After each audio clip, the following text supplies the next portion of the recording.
Tai sveiki draugai, Vaidas čia iš Autosporto garažo ir šiandien automobilio apžvalgoj pagaliau turim legendinį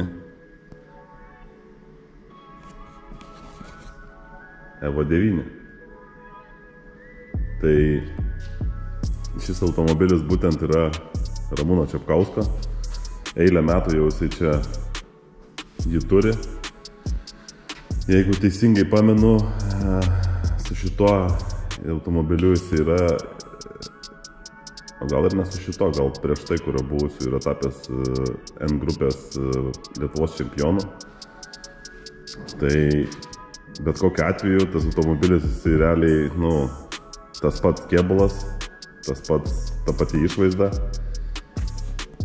Šitas būtent modelis, kuris mažai ko skiriasi nuo Evo 7, Evo 8 ir Evo 9. Kėbulas yra tas pats, tik tai skiriasi, galima sakyti, bumperiai, kažkiek salonas ir truputį variklis. Šiaip iš esmės tai yra ta pati mašina, kuri buvo labai populiari nacionalinėse lygose, labai populiari ir Lietuvoje, nes sąlyginai pigus buvo automobilis kaip raliui. Tai jisai čia valdė mūsų rinką totaliai.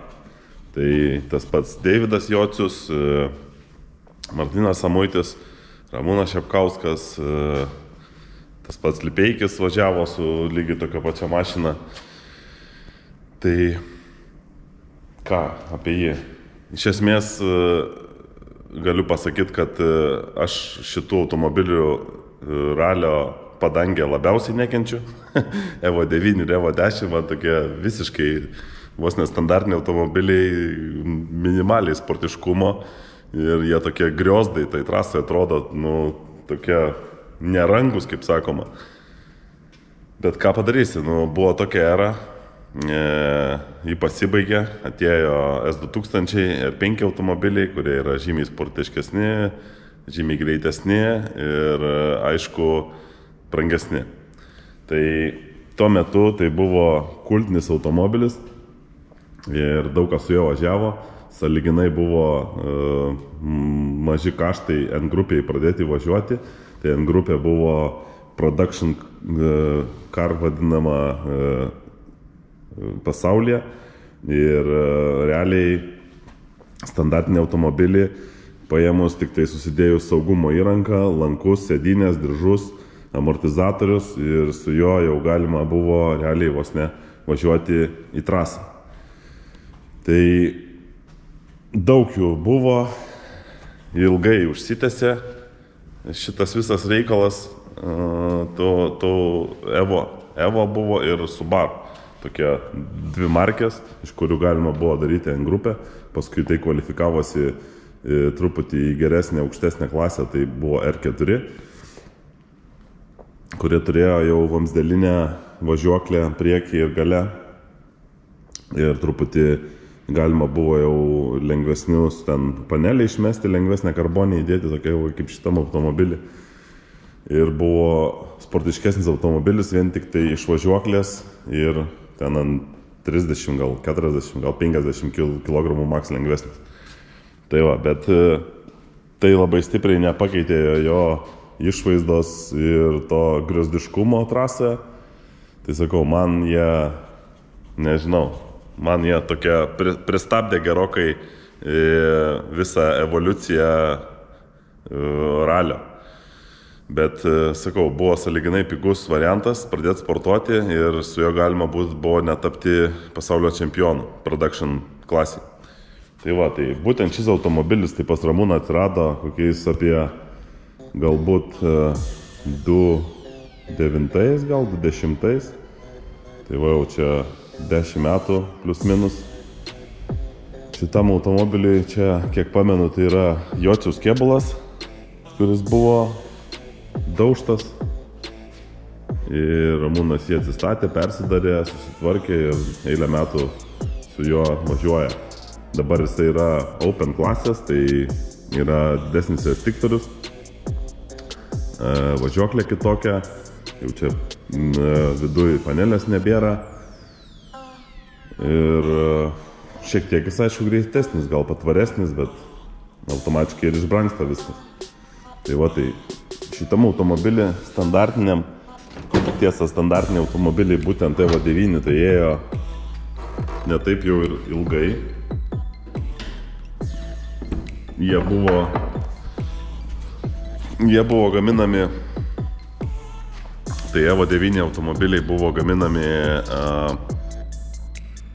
nuo 2005 iki kol išėjo EVO10, tai buvo 2008 metai, man atrodo. Ir aišku, tas pats kėbulas, tai sakau, buvo ir EVO7, EVO8, EVO9 tas pats.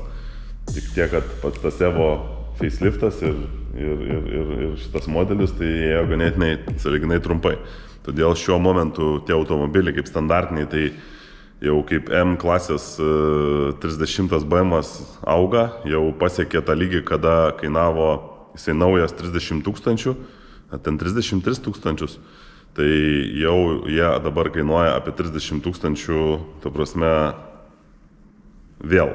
Tai buvo nukritę ten iki kokia 12 gal 15 ir dabar vėl viskas kyla, nes jų mažai buvo ganėtinai pagaminta.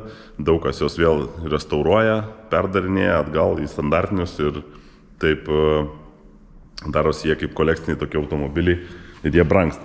Tai va, tai šiuo momentu tai turim čia praktiškai standartinis variklis, aišku, viduriai yra jau kaltiniai. Šitas būtent motoras yra 2 litrų. Su turbo kompresorium, turim 4 varomų ratų pavarą visą, tai yra vėlgi tas pats transferis daro šitą automobilį 4 varomais. Turim Samsono dėžę sekvencinę ir 5 stabdžius. Ir šiuo metu jau yra įdėta vamzdelinė visa važiuoklė. Tai būtent arklių tai jisai turi apie 400 ir kokius ten 750 Nm sukimo momentų.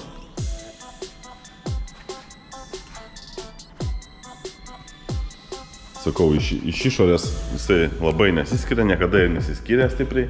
Jisai buvo, ten jokių jam body kitų nieko negalima buvo dėti ant grupėje. Ant grupėje iš viso labai buvo tokia minimaliai leidžianti perdarimus klasė. Tai ten visas standartinė praktiškai važiuoklė turėjo būti. Standartinis motoras su tam tikrais ten viduriais, irgi su Mitsubishi kodais. Jokie ten kaltiniai iš aftermarketo, bet buvo būtent iš Mitsubishi perkama viskas su Mitsubishi kodais, pastiprinti patys viduriai varikliai. Tai va, tai kaip ir sakau, Samsono greičių dėžė. Gale blokiruotė, priekį blokiruotė, toks jau rimtesnis dalykas. Iš esmės, pas Ramūną čia yra Raiger amortizatoriai, kur atsimenu tuo metu, kaip jisai pirko į N4 grupės automobilį, tai kainavo kažkas 32-33 tūkstančiai litų amortizatorių komplektas. Tai buvo kažkas tai tokio kosminiai ten pinigai, nežinau. Tai panašiu metu draugas pirko butą vieno kambario, tai jisai mokėjo už tą butą, kiek atsimenu, 28 000 litų. Tai man taip yra gerai užstrigę, kad aš atsiminsiu visam gyvenimui, kad čia, įsivaizduokit, už amortizatorių komplektą butas išeina realiai. Aišku, šiai dienai tai ta amortizatorių kaina tokia panašiai ir liko. Pakilo tik tai butų, nekilnojamo turto kainos ir pragyvenimo visas reikalas. Tai va, tai kaip ir sakiau, turim sekvencinę Samsono greičių dėžę. Čia jau viduj, aišku, irgi nieko nebelikę per tiek metų. Praeitais metais gaminom visą laidyną, dėjom panelę lengvą, karboniniai apmušimai. Čia pats salonas irgi jau nebepanašus nei trupučio į standartinį.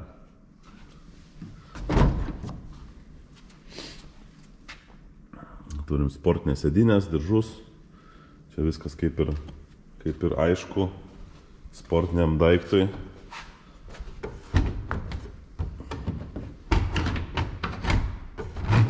Čia jau ir perdaryta bagažinė į lengvesnę, nes kaip ir sakiau, čia jau yra open klasės automobilis.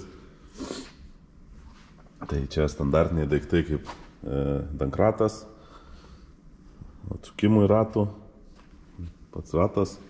Čia yra vandens talpa, į kurią pilasi paprastas vanduo iš krano ir tokiu atveju jisai purškiamas yra ant priekinio interkulerio važiuojant.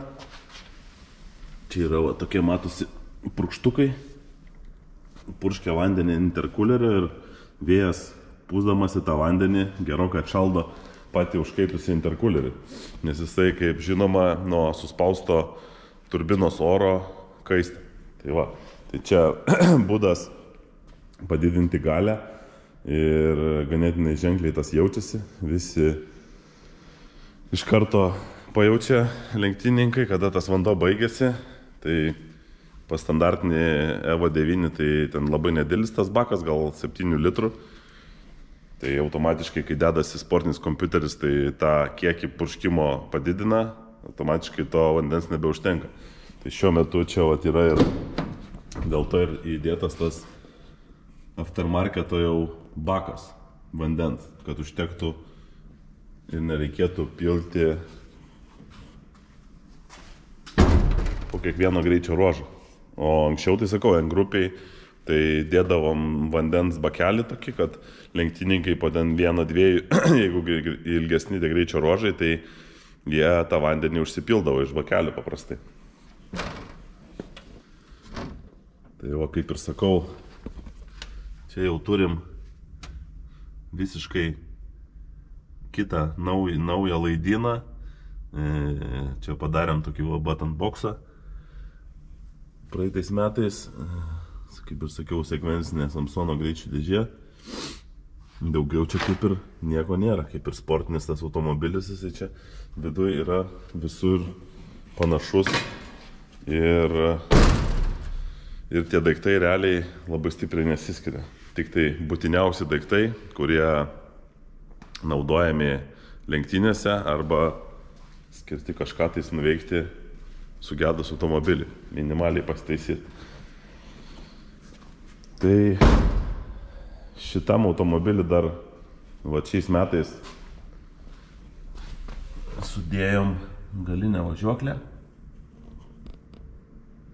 Mindaugas Varža yra pagaminęs ir Evo 9 ir Evo 10 šitiem automobiliam, nes jų detalės naudoja kitiem projektam, ta prasme kaip proto automobiliai, kur yra kėbulas jau ten kažkoks Fiestos ar ten Polo VRC, o dugnas likęs Evo 9 arba 10 ir todėl buvo čia tas projektas su to važiuoklė padaryti lengvesnė ir patvaresnė.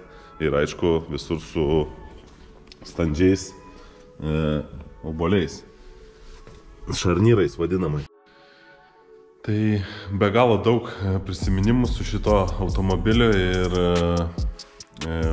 turbūt daugiausiai laiko yra tekę dirbti prie tokių automobilių, tai ganėtinai gerai žinomas ir praktiškai galima užsimerkus naktį pasakyti, kur koks varžtas, kiek veržiasi, kokia galvutė ir kur kas sukasi, kaip kas dedasi, jau čia net nereikia galvoti, realiai labai daug valandų praleista prie šitokių automobilių. Aišku, pagal kainą jie buvo ir atitinkamai populiarūs Lietuvoje. Tai va, tai legenda, kaip sakoma, gyvoja. Yra dar tokių automobilių, jau Evo 10, tai praktiškai nebeliko, Lietuvoje net nežinau, nei vieno turbūt, paskutinis turbūt plastininas važiavo su Evo 10, o šitų dar yra Evo 9, tai bet jau irgi minimaliai. Nu, aišku, ten senas automobilis, detalių kaip ir dar atskirų, tai jiems yra, bet labai trūksta kėbulų, nes jeigu kėbulos sudaužai, nėra kaip pastatyti, detalių nėra, nebegamina ir jie nyksta. Tai vienintelis jų sielos tai išeina į tą tipo proto automobilį, kuris būna su Evo 10 arba Evo 9 dugnu arba Subaru ir ant viršaus jau uždėta Fiestos VRC, ten pavyzdžiui Citroeno ar dar kažkokios ten išorė visa. Tai taip jie ir neišnyksta, ir tas garsas lieka ir visa kita. Tai nežinau, turbūt tiek apie šitą automobilį, tiek šiam kartui. Ir manau, susitiksim kitoje apžvalgoje. Ačiū, kad žiūrit. Iki.